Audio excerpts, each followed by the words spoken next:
Hi, my name is Geoff Bonning and I'm a PhD researcher here at the Research School of Earth Sciences at the ANU. Most of the time I'm studying a really primitive group of meteorites called the chondrites from the very early solar system.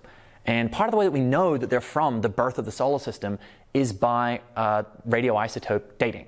And that's what we're going to be looking at today. And radioisotope dating are a set of techniques that can tell us about things from as far back as the beginning of the solar system all the way up to archaeological dig sites today. To start with, to understand radioisotopes, we're going to need to know what an isotope is, let alone a radio one. An isotope is a version of the same element. There are multiple versions of them of slightly different masses. They all have the same number of protons. So with carbon, for example, we've got carbon-12 and carbon-13. Both of them have 6 protons. Carbon-12, though, has carbon-12 has 6 neutrons, while carbon-13 has 7 neutrons. And that's similar throughout the periodic table. Now, as a little aside, the word isotope comes from the Greek iso, meaning the same, and topos, meaning place. So if you look at a periodic table, the isotopes all occupy the same space. You can't distinguish them using that table, which is why we have a whole special table called the chart of nuclides to be able to plot all of the isotopes of all the different elements against each other. We're not going to go into that today, but it's a very cool, very pretty looking plot. So we said that different isotopes have different numbers of neutrons in their nuclei. But you can't just start throwing in any number of neutrons or taking out any number of neutrons.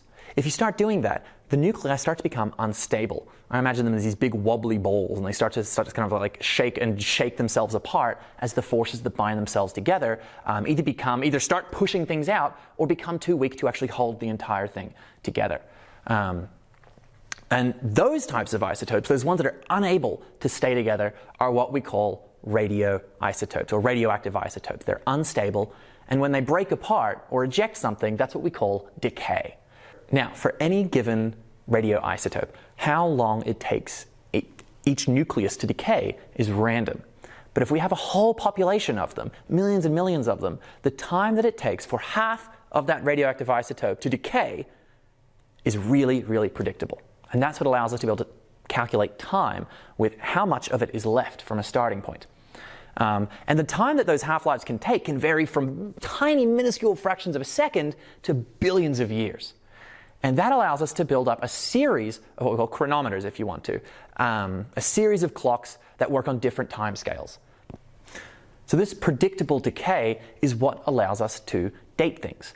To calculate a radioisotope date by measuring the amount of unstable isotope we have in the object, often a crystal, compared to the amount of what we call the daughter isotope, the one that's at the end of the decay chain.